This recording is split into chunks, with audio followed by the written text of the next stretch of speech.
ಕಾಪು ಶ್ರೀ ಹೊಸ ಮಾರಿಗುಡಿ ದೇವಸ್ಥಾನದಲ್ಲಿ ಉಚ್ಚಂಗಿ ಸಹಿತವಾಗಿ ಶ್ರೀ ಮಾರಿಯಮ್ಮ ದೇವಿಯ ಪುನಃ ಪ್ರತಿಷ್ಠಾಪನೆಯ ಪ್ರಥಮ ವರ್ಧಂತಿ ಮಹೋತ್ಸವದ ಅಂಗವಾಗಿ ನಡೀತಾ ಇರುವಂತಹ ವೈಭವ ಉತ್ಸವವು ವಿವಿಧ ಧಾರ್ಮಿಕ ಕಾರ್ಯಕ್ರಮಗಳೊಂದಿಗೆ ಸಂಪನ್ನಗೊಂಡಿತು.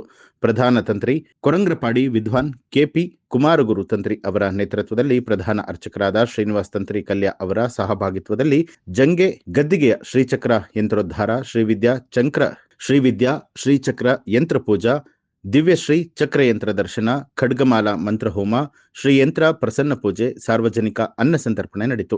ಕಾಪು ಮಾರಿಯಮ್ಮನ ಸನ್ನಿಧಿಯಲ್ಲಿ ಕಳೆದ ವರ್ಷ ಸ್ವರ್ಣ ಗದ್ದಿಗೆ ಪ್ರತಿಷ್ಠಾಪನೆ ಸಂದರ್ಭ ಪ್ರತಿಷ್ಠಾಪಿಸಲಾಗಿರುವಂತಹ ಸ್ವರ್ಣಶ್ರೀ ಚಕ್ರ ಯಂತ್ರವನ್ನ ಗದ್ದಿಗೆಯಿಂದ ಹೊರಗಡೆ ತೆಗೆದು ಶ್ರೀಚಕ್ರ ಯಂತ್ರೋದ್ಧಾರಗೊಳಿಸಿ ಶ್ರೀ ವಿದ್ಯಾ ಶ್ರೀಚಕ್ರ ಯಂತ್ರ ಪೂಜೆಯನ್ನು ನಡೆಸಲಾಯಿತು. ಸಂಜೆಯವರೆಗೆ ಭಕ್ತರಿಗೆ ಶ್ರೀಚಕ್ರ ವೀಕ್ಷಣೆಗೆ ಅವಕಾಶವನ್ನ ಮಾಡಿಕೊಡಲಾಗಿದ್ದು ಸಹಸ್ರಾರು ಮಂದಿ ದರ್ಶನವನ್ನ ಪಡೆದರು. ಪೂಜಾ ವಿಧಾನಗಳ ಬಳಿಕ ಸಂಜೆ ಶ್ರೀಚಕ್ರ ಮರುಸ್ಥಾಪನೆಗೊಳಿಸಲಾಯಿತು. ರಾತ್ರಿ ಮಹಾಪೂಜೆಯ ಬಳಿಕ ಸೇವೆ ನೀಡಿದ ಭಕ್ತರಿಗೆ ಕಾಪು ಅಮ್ಮನ ರಕ್ಷಾ ಸೂತ್ರವನ್ನ ವಿತರಿಸಲಾಯಿತು. ಈ ಸಂದರ್ಭದಲ್ಲಿ ಶ್ರೀ ಹೊಸ ಮಾರಿಗುಡಿ ದೇವಸ್ಥಾನದ ಅಭಿವೃದ್ಧಿ ಸಮಿತಿ ಮತ್ತು ಮಾತೃ ವೈಭವ ಸೇವಾ ಸಮಿತಿ ಅಧ್ಯಕ್ಷರಾದ ಕೆ ವಾಸುದೇವ ಶೆಟ್ಟಿ, ವ್ಯವಸ್ಥಾಪನಾ ಸಮಿತಿ ಅಧ್ಯಕ್ಷರಾದ ನಡಿಕೆರೆ ರತ್ನಾಕರ ಶೆಟ್ಟಿ, ಕಾರ್ಯನಿರ್ವಹಣಾ ಅಧಿಕಾರಿ ರವಿಕಿರಣ್ ಸೇರಿದಂತೆ ವಿವಿಧ ಸಮಿತಿಯ ಪದಾಧಿಕಾರಿಗಳು, ಸಾವಿರಾರು ಭಕ್ತರು ಉಪಸ್ಥಿತರಾಗಿದ್ದರು.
ಗೌರ್ಬಿಲಕತ್ತಿನ ಅನುಗ್ರಹ ಪ್ರಸಾದ ದೇವತಾ ಪ್ರಸಾದೋ ವಸ್ತು ಮನಸ್ಸಂಕಲ್ಪ ಸಿದ್ಧಿರಸ್ತು ಮಹದೇಶ್ವರಿಯ ಅಭಿವೃದ್ಧಿರಸ್ತು ದೇವರ ದೇವತಾ ಪ್ರಸಾದ ವಸ್ತು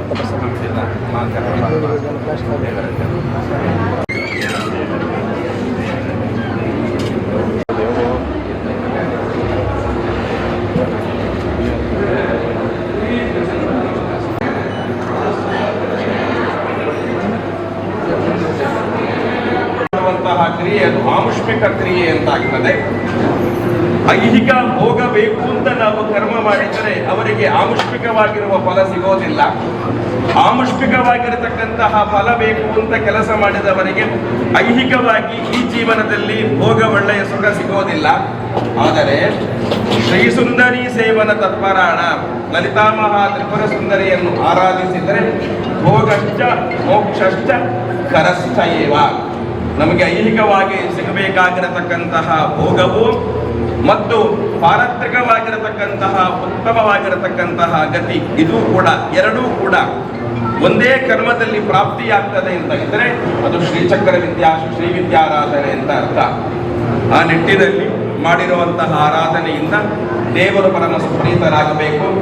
ಮಾತೃ ವೈಭವ ಎನ್ನುವಂತಹ ಕರ್ಮವನ್ನು ಆಚರಿಸಿ ಆ ವಿಶೇಷವಾದಂತಹ ಸೇವೆಯನ್ನು ಮಾಡಿದಂತಹ ವ್ಯಕ್ತಿಗೆ ಪ್ರಸಾದ ರೂಪದಲ್ಲಿ ರಕ್ಷೆಯನ್ನು ಪಡಬೇಕು, ಅಮ್ಮನೇ ರಕ್ಷಕಳಾಗಿ ಸಿಗಬೇಕು ಎನ್ನುವ ಉದ್ದೇಶವನ್ನು ಇಟ್ಟುಕೊಂಡು ರಕ್ಷಾ ಸೂತ್ರವನ್ನು ಮಾತೃವೈಭವ ಸೇವೆಯನ್ನು ಮಾಡಿದಂತಹ ವ್ಯಕ್ತಿಗಳಿಗೆ ಕೊಡ್ಲಿಕ್ಕೊಂಡು ಇವತ್ತು ಶ್ರೀವಿದ್ಯಾ ಪೂಜೆಯಲ್ಲಿಯೂ ಕೂಡ ಆ ಒಂದು ರಕ್ಷಾ ಸೂತ್ರವನ್ನು ಇರಿಸಲಾಗಿತ್ತು.